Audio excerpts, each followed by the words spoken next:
competition like, Coach, out there? Competition's good. It's kind of a continuation from the spring. You guys just got done talking to Wesley. I think he's come in and continued where he was. I think he made a smooth transition. But when you lose a guy like Ashton Gelati and then a guy behind him like Ramon, I mean, it's a big void, but I think he's come in and really solidified that. Real happy with the two guys kind of behind him right now, and Micah Carter, a good spring for us, and then Justin Beatles, who we added in the summertime. I think those guys are battling, so I like all three of those guys over there. And like I say, right now Wesley is the first guy, but I feel comfortable playing those other two guys too. And you know me, I like to play a lot of guys, get a lot of guys ready. So inside, two veterans in Jordan and Renee, but then behind them again, Denzel came in from Old Dominion. He is tough, he is physical, and Jordan and Renee know that they just can't have a bad day, right? They can't just wake up and feel like, well, I'm just going to get through today because Denzel's going to get in there. I mean, I really look at us, if you go to the Leo spot, then you got Clev and Sticks. I really feel like we got six starters. And then those other two ends, Micah and Justin, are not far off. Jerry Lawson's not far off. They're just technique-wise, maybe not where those other guys are in front of them. So pleased so far. We've got some younger guys that are coming along too. In that next group. Selah's a guy that I think rebounded from the Achilles. Now he's a little hobbled right now with a calf, but he'll be back. And Eric Hazard's a young guy that I think can do some things and help us. So and there's others. But with Clev, we talked to him last week, and he seems like a good leader, but he's got a lot of different skills. It seems like he fits in well with what you like to do, being physical and aggressive and kind of attacking.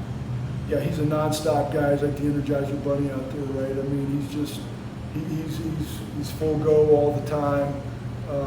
When guys get lazy parts of the game, when the game drags, that's when he's going to beat his opponent and come up with big plays for you. So that's what I love about him.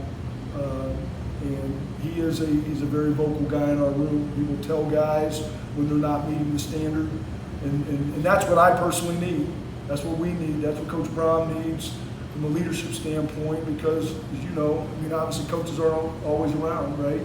And we're not there. I'm not going to be on the field with them, so he does a really good job.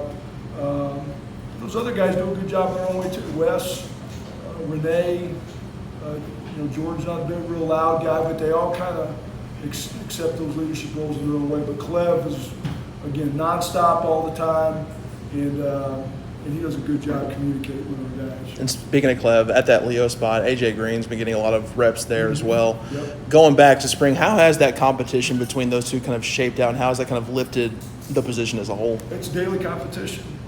And I told our guys from the outset, there's nobody good enough in this room to just show up and think that they've got the job for the rest of the season. You got to bring it every day. And that's where, Denzel comes into play, and that's where, if you're Clev, AJ comes into play, right? And then, Justin Beatles, and really like where Mike is, again, as a continuation from the spring. So we've got guys that are maybe technically number 2 right now, but, they're close. They're on these guys' heels. And the competition is the coach's best friend. So, but specifically at that Leo spot, I mean, it seems like every day in camp so far, I'm just going back and forth. And it's providing good competition. They both want to be out there with the ones, and so they're both, they're responding the right way. And quick follow-up, how has Sticks looked so far in fall camp? Good.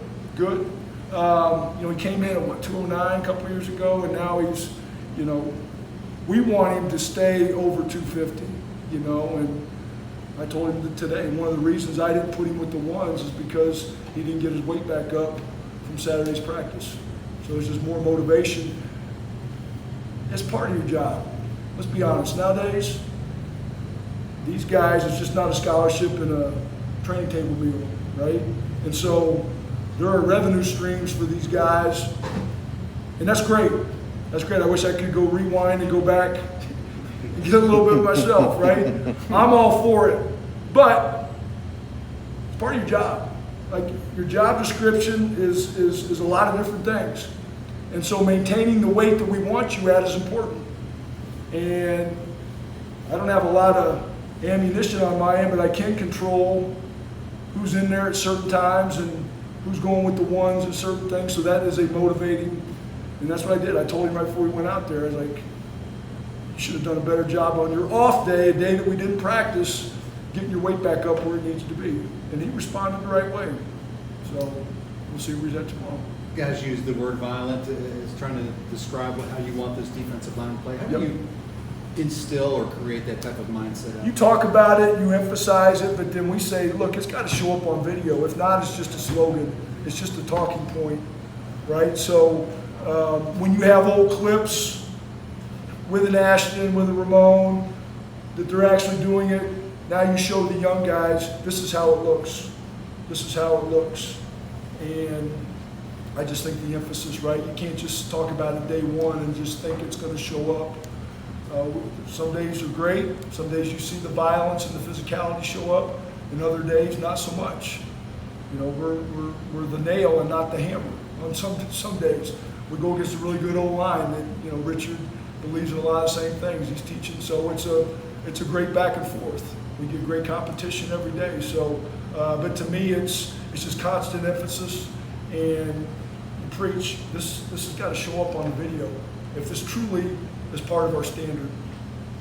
Mark, you mentioned obviously losing Ashton and Ramon. Obviously, tough to lose players like that. But what advantages are there, I guess, to have so many new guys coming in and competing for those spots? I think the hunger. I think the hunger coming in and the opportunities.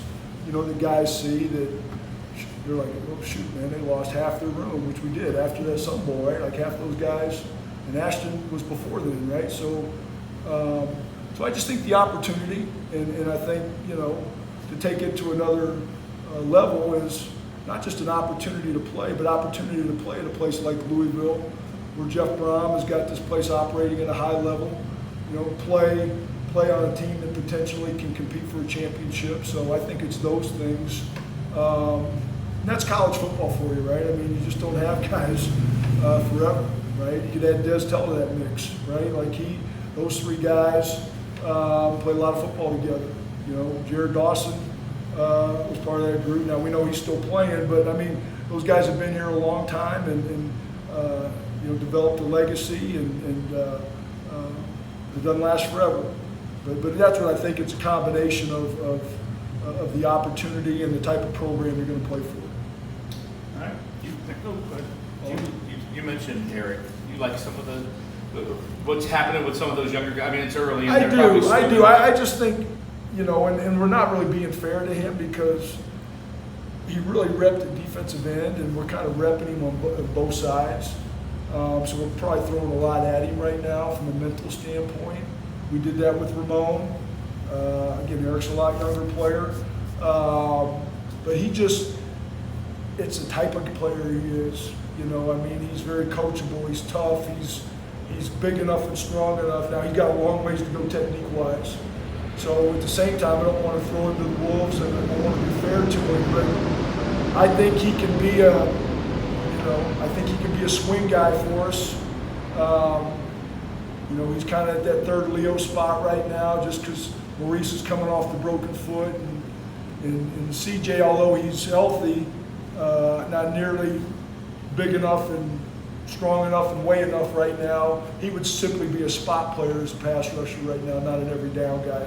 Eric, to me, right now is an every down type of player, and that's why we want to, you know, try to throw a lot at him, and we're, you know, probably overwhelming him, but he hasn't batted an eye, and he wants to do it.